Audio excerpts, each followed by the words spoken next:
নমস্কার, আমি ডক্টর কৌশিক মুখার্জি। আমি head of the department of cardiothoracic surgery in Dhakuria Manipal hospital. আজকে আমরা কিছু জিনিস নিয়ে আলোচনা করব যেটা খুব বেসিক জিনিস। আমরা বাইপাস সার্জারি নিয়ে আগে কথা বলেছি, মিনিমাল ইনভেসিভ সার্জারি নিয়ে কথা বলেছি, কিছু কিছু ক্ষেত্রে কেন minimal invasive approach is better সেটা নিয়েও কথা বলা হয়েছে। আজকে যে বেসিক জিনিস আমরা আজকে করব সেটাও coronary artery bypass surgery related বা করোনারি আর্টারি ডিজিজ রিলেটেড। সেটা বেশিরভাগ কোশ্চেন যেটা আমাকে পেশেন্টরা এসে করেন যে আমার এই রোগটা হলো কেন। এবার এই রোগটা জেনারেলি করোনারি আর্টারি ডিজিজ মাল্টিফ্যাক্টরিয়ালের মধ্যে কিছু কিছু ফ্যাক্টরস যেটা আপনি মডিফাই করতে পারেন, আমরা বলি মডিফায়েবল রিস্ক ফ্যাক্টরস। আর কিছু কিছু জিনিস যেগুলো হচ্ছে অ্যাবসলিউট রিস্ক ফ্যাক্টরস, তার ফলে সেগুলো হচ্ছে মডিফাই করা যায় না। আমি প্রথমে বলবো ধরুন অ্যাবসলিউট রিস্ক ফ্যাক্টরসগুলো যেগুলো মডিফাই করা পসিবল নয়, সেটার one of the main thing is age. Generally still আমরা করোনারি ডিজিজ দেখতে পাই মোর দ্যান 40 ইয়ার্স এজে। 30 to 40 years we are having patients, but the numbers are less. Below 30 years are still lesser, and below 20 years is generally either congenital anomaly or other problems that was previously undiagnosed. So generally coronary problem দেখা যায় 40 years এর পরে, এবং every 10 years এর incremental risk factor বাড়ে। মানে যত age বাড়বে আপনার করোনারি ডিজিজ হওয়ার চান্স তত বাড়বে। এটা কিন্তু আপনি চেঞ্জ করতে পারবেন না। সুতরাং age is a absolute risk factor. Second is your family history. আপনার ইমিডিয়েট ফ্যামিলিতে যেমন বাবা, মা, ভাই, বোন, এই ব্লাড লাইনের মধ্যে কারোর যদি করোনারি ডিজিজ থাকে এবং সেটা যদি প্রিম্যাচিওর করোনারি ডিজিজ হয়, তাতে করোনারি ডিজিজে খুব প্রিম্যাচিওরলি মৃত্যুর হিস্ট্রি থাকে, সেসবের ক্ষেত্রেও কিন্তু আপনার একটা করোনারি ডিজিজের চান্স থেকে যাবে। এগুলো বলা হয় familial risk factor.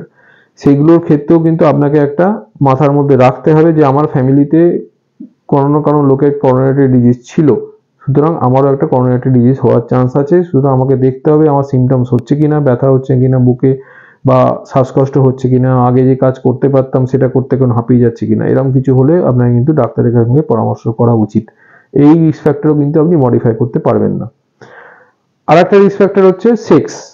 Generally mail সেক্সে 40 ইয়ার্সের আশপাশে করোনারি ডিজিজ মোর কমন, কারণ in female sex there is some hormones are available that will decrease the coronary chance in reproductive age group. Very important, this always females are protected in reproductive age group. ভগবান এটা করে রেখেছেন যাতে আমাদের অফস্প্রিংরা কোনো অফস্প্রিংরা জন্মাতে পারেন। বেসিক্যালি ফিমেলদের এটা protected time. During reproductive age group কিছু হরমোনস ফিমেলদের থাকে, ইস্ট্রোজেন, প্রোজেস্টেরন, যেগুলো হচ্ছে ultimately coronary artery disease prevent করে। After the reproductive age group মানে menopause, after 45 years, generally 45 to 50 years, male and ফিমেলদের risk is same more or less.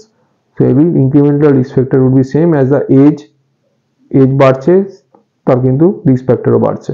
So below reproductive age group মেলস are more prone to coronary disease. এটাও কিন্তু আপনি change করতে পারবেন না, that is non modifiable risk factors.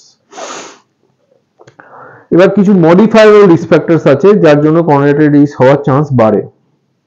আর একটা important হচ্ছে genetic, যেটা আপনি চেঞ্জ করতে পারবেন না। জেনেটিকে কিছু জেনেটিক প্রিডিসপোজিশন থাকে যার জন্য করোনারি ডিজিজ হয়, কিছু থ্রম্বোটিক টেন্ডেন্সি থাকে, অ্যান্টিথ্রম্বিন, লিপিড, এগুলো বেশ কিছু জিনিসপত্র আছে যেগুলোর জন্য ইন সিটু করোনারি ডিজিজ বা ব্লকেজের চান্স থাকে। সেগুলো কিন্তু ফ্যাক্টর ভি লেডেন বলে কিছু জিনিসপত্র, সেগুলো কিন্তু আপনি চেঞ্জ করতে পারবেন না। সো আপনাকে যেটা ভাবতে হবে সেটা হচ্ছে কি কি আপনি চেঞ্জ করতে পারেন, যেটা রিস্ক ফ্যাক্টর কিন্তু আপনি চেঞ্জ করতে পারেন, যেটা করলে আপনার করোনারি ডিজিজের চান্স কমবে। খুব ইম্পর্টেন্ট একটা রিস্ক ফ্যাক্টর হচ্ছে স্মোকিং। ফিমেল মেল দুটো ক্ষেত্রেই smoking increases the chance of coronary disease. Coronary disease in fact আরও কিছু জিনিসপত্র যেগুলো স্মোকিং এর জন্য বাড়ে, যেমন লাং ক্যান্সার, কোনো কিছু ক্ষেত্রে বাউল ক্যান্সার, অনেক কিছু যেগুলো আপনার এই স্মোকিং এর জন্য বাড়ে। এই স্মোকিংটা যদি বন্ধ করেন তাহলে কিন্তু আপনার one of the risk factor কমে গেল, এটা একটা one of the modifiable risk factor. দেহের স্থূলতা বা বিএমআই, বডি মাস ইন্ডেক্স যদি 25-এর ওপরে হয়, 30-র ওপরে হলে খুব খারাপ, 25 থেকে 30 যদি হয় তাহলেও ওটা কমানোর চান্স থাকে। আইডিয়াল হচ্ছে 20 to 25, এই জায়গায় যদি অ্যারাউন্ড 25 যদি থাকে সব থেকে ভালো। যদি বডি মাস ইন্ডেক্স অ্যারাউন্ড 25 রাখতে পারেন তাহলে হচ্ছে আপনার কিছু কিছু ক্ষেত্রে করোনারি ডিজিজের চান্স কিন্তু কমবে। এবার বিএমআই একটা অপশন হলো, যেটা স্থূলতা বা বডি স্থূলতা কমানো, বডি ফ্যাট কমানো, আর একটা হচ্ছে অ্যাবডোমিনাল সার্কামফারেন্স, জেনারেলি এট দা কোমরে আপনার কতটা মেদ আছে, সেটাও কিন্তু বলে যে করোনারি ডিজিজ হওয়ার চান্স বেশি। যেখানে যাদের কোমরে মেদ বেশি আছে তাদেরও কিন্তু করোনারি হওয়ার চান্স বেশি। আরো কিছু হচ্ছে অ্যাক্টিভ লাইফস্টাইল যাদের নেই, সিডেন্টারি লাইফস্টাইল, যারা বসে থাকছেন সারাক্ষণ, চলছেন না, তাদের ক্ষেত্রে কিন্তু সবই বেড়ে যাচ্ছে, স্থূলতা হওয়ার চান্স বাড়ছে। অনেক ক্ষেত্রে এই ধরনের জিনিস পাওয়ার জন্য বসে থাকেন যারা, তাদের লিপিডের হাইট চেঞ্জে পাওয়ার চান্স থাকে। সুতরাং সিডেন্টারি লাইফস্টাইল যাদের থাকছে তাদের করোনারি ডিজিজের চান্স বেশি।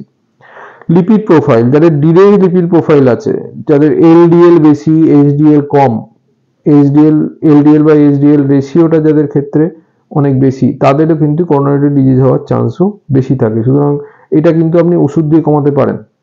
এলডিএল এইচডিএল এই রেশিও বা এগুলো কিন্তু ওষুধ দিয়ে মডিফায়েবল। সো এটা একটা modifiable risk factor, lipid profile ওষুধ দিয়ে কমাতে পারেন। কিছু কিছু ক্ষেত্রে অ্যাক্টিভ লাইফস্টাইল করলে আপনার এলডিএল কমতে পারে।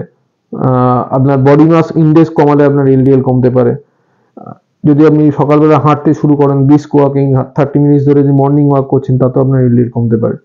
সো এগুলোর ক্ষেত্রে আপনি কিন্তু মডিফাই করতে পারছেন যেখানে আপনার রিস্ক কমছে।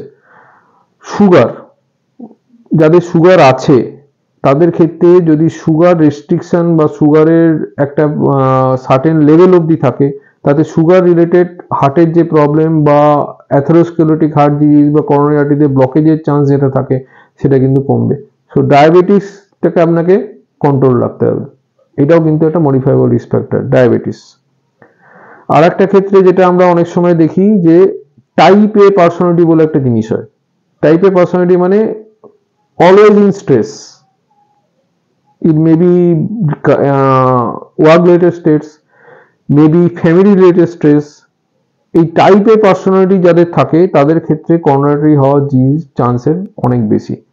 টাইপ এ পার্সোনালিটি যাদের থাকছে তাদেরও কিন্তু যদি নিজেকে মডিফাই করতে পারেন, গো ফর প্রাণায়াম, ধ্যান, যেখানে আপনার আস্তে আস্তে মনের যে অ্যাগ্রেসিভনেস সেটা আস্তে আস্তে কমবে।